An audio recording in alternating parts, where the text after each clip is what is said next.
Hello friends, this is Mudassir. Welcome in discipline talk. आज का जो हमारा टॉपिक है वो है factors responsible for emergence of French revolution.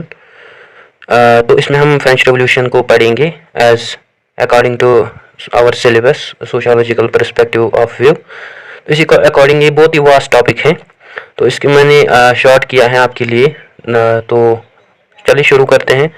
जो फ्रेंच रेवोल्यूशन है इसको हम कंसिडर करते हैं one of the most important revolutions in history, because इस रेवोल्यूशन की वजह से हमें डेमोक्रेसी का कंसेप्ट देखने को मिला, वो स्प्रेड हुआ थ्रू आउट द वर्ल्ड।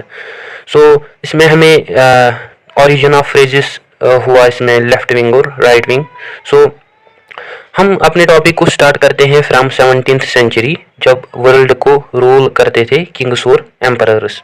सो जो भी उस दौरान किंग्स और एम्परर्स थे वो आपस में लड़ते रहते थे ताकि वो अपनी जो एम्पायर है वो एस्टेब्लिश करे। सो मेनली हमें ज़्यादा से ज़्यादा वार्स देखने को मिले उस दौरान।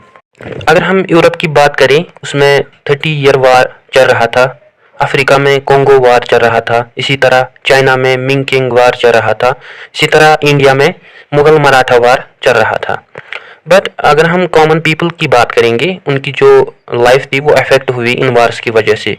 सो दैट्स वाई हमें हायरार्की देखने को मिली सोसाइटी में, स्ट्रिक्ट सोशल हायरार्की, जिसमें जो ऊंच नीच का कंसेप्ट हमें देखने को मिला, क्लास डिवीजन का कंसेप्ट देखने को मिला। सो ये सब हमें इन वार्स के कारण देखने को मिला। सो अपार्ट फ्रॉम दैट अगर हम इन हायरार्कीज की बात करते हैं, मेनली जो फ्रेंच रेवोल्यूशन की हायरार्कीज थे वो क्लासिफाई या कैटेगरी उनको किया जाता है ऑन 3 पार्ट्स, जो कि ऑन द टॉप अगर आप देख सकते हैं जिसमें रूलर्स आते थे, उनकी फैमिलीज आती थे, एडवाइजर्स उनके, या जिन्हें हम ऑटोक्रेट्स और नोबल्स भी कहते हैं। बिसाइड्स दैट अगर हम सेकंड लेवल की बात करेंगे जिसमें क्लर्कीज आते थे, बिशॉप्स आते थे, प्रीस्ट्स आते थे और उलेमास आते थे। सो अगर हम थर्ड क्लास की बात करेंगे जिसमें कॉमन पीपल आते थे, पीजेंट्स आते थे, फार्मर्स आते थे, और मेनली जो भी पीपल थे वो एम्प्लॉयड थे इन एग्रीकल्चर सेक्टर। सो हमें यहाँ पे सेम एज सोशल हायरार्की का कंसेप्ट इंडियन कास्ट सिस्टम में भी देखने को मिला, जैसे कि आपको पता होगा ब्राह्मण्स का कंसेप्ट, क्षत्रियास, वैश्यास, शूद्रास एंड दलित्स, ये सब कंसेप्ट हमें इंडिया में भी देखने को मिले। सो जो भी पीपल थे वो ये मान रहे थे कि जो ये कास्ट ये सिस्टम है, वो ये बिलीव करते थे कि जो रूलर्स हैं उनको चूज किया गया है बाय गॉड्स, मतलब गॉड्स ने उनको चूज किया है हम पे रूल करने के लिए। तो इसे doctrine of divine rights of Kings भी कहते हैं। और जो सेकंड लेवल पे जो क्लर्कीज थे, जो प्रीस्ट्स थे या बिशॉप्स थे, वो ये बिलीव करते थे उनको गॉड ने एज ए गार्डियंस बनाया है रिलीजन के। सो अगर हम पीजेंट्स की बात करें as compare to if we talk about peasants, वो लोवेस्ट लेवल के थे। वो ये मान रहे थे कि गॉड ने उनको सफरिंग दी है, वो सफरिंग में रह रहे थे, वो एक्सेप्ट सफरिंग कर रहे थे और सफरिंग में अपनी लाइफ बसर कर रहे थे। So same as 16th century में हमें इंटेलेक्चुअल मूवमेंट देखने को मिली यूरोप में। सो ये इंटेलेक्चुअल मूवमेंट क्या थी, इसमें जो लोग थे उन्होंने सोचना शुरू किया किसके रिलेटेड, जो भी मतलब एग्जिस्टिंग रूलर्स थे उसके रिलेटेड उन्होंने सोचना शुरू किया, क्यों ये हम पे मतलब राज करेंगे, इनको किसने हक दिया है हम पे राज करने के लिए। सो इस दौर को हम कहते हैं एज ऑफ एनलाइटनमेंट, जिसमें लोगों ने अपने दिमाग का इस्तेमाल शुरू करना किया। एक फ्रेंच फिलोसोफर रिने डिकार्ट्स, जो कि एक मैथमेटिशियन भी थे, वो जिसे हम कंसिडर करते हैं फादर ऑफ मॉडर्न फिलॉसफी, वो ये कहते हैं कि I think therefore I am. इसका मतलब कि मैं जो हूँ मैं सोच सकता हूँ, मैं कर सकता हूँ। तो इस दौरान जो लोग थे उन्होंने सोचना शुरू किया, रीजन करना शुरू किया, ऑब्जर्व करना शुरू किया, क्वेश्चन करना शुरू किया, और ये रीजनिंग, ऑब्जर्विंग, क्वेश्चनिंग, ये फाउंडेशन बनी एज ऑफ एनलाइटनमेंट पीरियड की। सो समय समय पे जो भी कंसेप्ट हमें रिलीजन में देखने को मिले, जैसे कि कोई इंसान आता था वो बोलता था कि मैं मसीहा हूँ, मुझे गॉड ने भेजा है, तो ये सब चीज़ें हमें धीरे धीरे डिक्लाइन होने के देखने को मिली। सो ये बहुत ही डिफिकल्ट था जस्टिफाई करना कि जैसे कि न्यू आइडियोलॉजी आई डिइज्म, जिसमें जो एडवर्ड हर्बर्ट वो अपनी व्यूज शेयर करता है, वो कहता है कि जो भी थिंग्स स्क्रिप्चर्स में रिटन है उन पे हम क्वेश्चन कर सकते हैं। सो जो भी जॉन लोक की हैं, इसके अलावा जॉन लोक की हैं, वो इस doctrine of divine rights of Kings के टोटली अपोजिट हैं। वो ये बिलीव करते हैं कि सभी को एक इक्वल अपॉर्चुनिटी है, सभी को इक्वल राइट्स हैं। सोसाइटी में. So no one had to rule on us without any reason. So these are the fundamental ideologies हमें फ्रेंच रेवोल्यूशन के अंडर देखने को मिली. सो इसमें जो टाइम है वो जैसे कि मैंने आपको बोला, इसमें हायरार्कीज हमें देखने को मिली, नोबिलिटी क्लास, क्लर्जी क्लास और पीजेंट्री क्लास. सो इन क्लर्जी क्लास जो थे, क्लर्जी क्लास ऑफ पीपल जो थे, वो रिलीजियस टैक्स इम्पोज कर रहे थे पीपल पे. उसमें उनको 1/10 ऑफ देयर एग्रीकल्चर प्रोडक्शन देना पड़ता था. बिसाइड्स दैट जो नोबिलिटी क्लास था, अपर क्लास था, वो इम्पोज करते थे direct land tax on common people, जिसे हम टैली कहते हैं. और जो ये रिलीजियस क्लर्जी पीपल थे उसे हम तेथी कहते हैं. बट खुद जो नोबिलिटी और क्लर्जी क्लास थे वो खुद टैक्स पे नहीं कर रहे थे. सो सारा का सारा टैक्स पे करना पड़ रहा था कॉमन पीपल को. सो टोटल प्रोडक्शन अगर हम टोटल पॉपुलेशन उस दौरान अगर हम फ्रांस की बात करेंगे, उसमें नोबिलिटी क्लास और क्लर्जी क्लास खाली 2% पॉपुलेशन थी उनकी. रेस्ट जो 98% पॉपुलेशन थी वो थी पीजेंट्स, फार्मर्स की. सो इसके दौरान हमें फ्रेंच रेवोल्यूशन में 3 एस्टेट्स का कंसेप्ट देखने को मिला. इस पे हम आगे चर्चा करेंगे.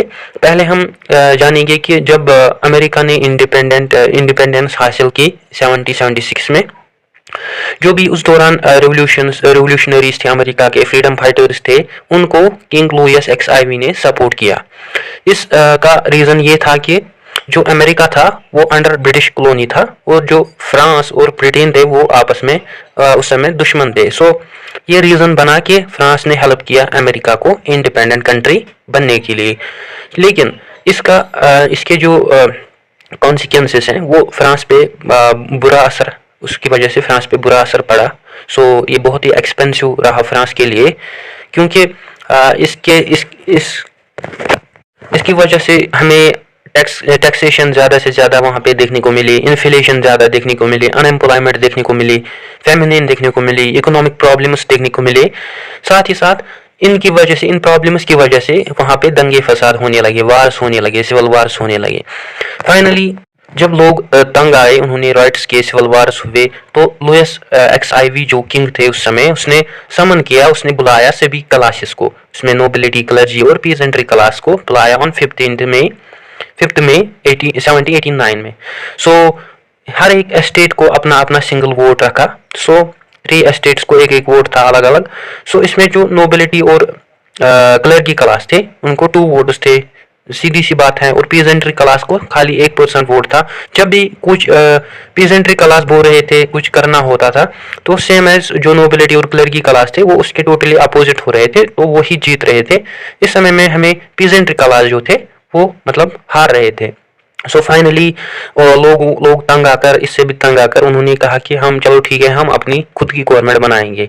सो फाइनली जो किंग लुइस जो था उसको लगा कि अगर लोग अपनी गवर्नमेंट बनाएंगे जिसकी वजह से मेरी जो एम्पायर है उसको खतरा हो सकता है, उसने कहा चलो ठीक है, पीजेंट्री क्लास को बुलाओ. सो उन्होंने पीजेंट्री क्लास को असेंबल किया और उनको people of left side wing रखा, यानी वो लेफ्ट साइड विंग से बिलोंग कर रहे थे. एस्टेट पावर जो कि 3rd एस्टेट पावर थी. इसमें जो ये मतलब सपोर्ट कर रहे थे रेवोल्यूशन को, हम मतलब रेवोल्यूशन लाना चाहते हैं, हम अपनी गवर्नमेंट एस्टेब्लिश करना चाहते थे. सो वो क्या चाहते थे, वो इक्वालिटी चाहते थे. पीपल को मतलब जो भी पीपल हैं उनको इक्वली ट्रीट किया जाएगा एज सेम. सो अपनी गवर्नमेंट एस्टेब्लिश करना चाहते थे, लोगों को इक्वालिटी प्रोवाइड करने के लिए. While as if we talk about right wing में जो पीपल थे, जैसे कि नोबिलिटी और क्लर्जी पर्सन जो थे वो राइट विंग से बिलोंग करते थे. वो रिप्रेजेंटेटिव्स थे उस समय नोबिलिटी और क्लर्जी जो थे वो नोबिलिटी के सपोर्टर्स थे और रिप्रेजेंटेटिव्स थे. वो ये मतलब बिलीव कर रहे थे कि वो ये मतलब अपहोल्ड कर रहे थे रूल्स और मोनार्क्स हम पे राज करे. बिसाइड्स दैट वो बिलीव कर रहे थे जो उनका रिलीजन है, गॉड ने उनको मतलब चुना है उन पे रूल करने के लिए. तो ये सब चीज़ें हमें देखने को मिले. तो उसके बाद भी बहुत सारे वार्स देखने को मिले. किंग को लगा कि मुझे खतरा है. फाइनली क्या हुआ कि इलेक्शंस को बुलाया गया. फाइनली इलेक्शंस किए गए 1791 में. तो फाइनली 1792 में मोनार्की को कम्प्लीटली अबॉलिश किया गया और फ्रांस को डिक्लेयर किया गया एज ए रिपब्लिक कंट्री, जहाँ पे सभी को फिर इक्वल राइट्स दिए गए. सो कम्प्लीटली इक्वालिटी का कंसेप्ट हमें फ्रांस में फिर देखने को मिला.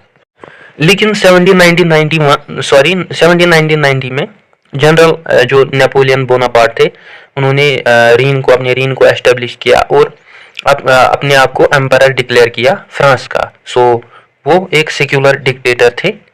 सो ये जो ये फ्रेंच रेवोल्यूशन थी, सो इसका हमें एट लास्ट फेलियर देखने को मिला। सो इसके जो आइडियाज़ थे वो स्प्रेड हुए अदर यूरोपियन नेशन जो, उनमें इसके आइडियाज स्प्रेड हुए।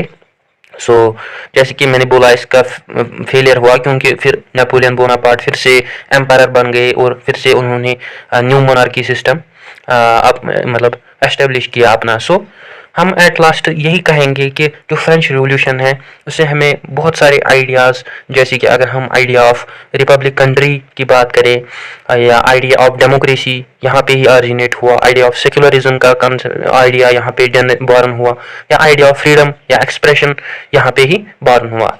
So that's it, hope you got it. Thank you, thanks for watching.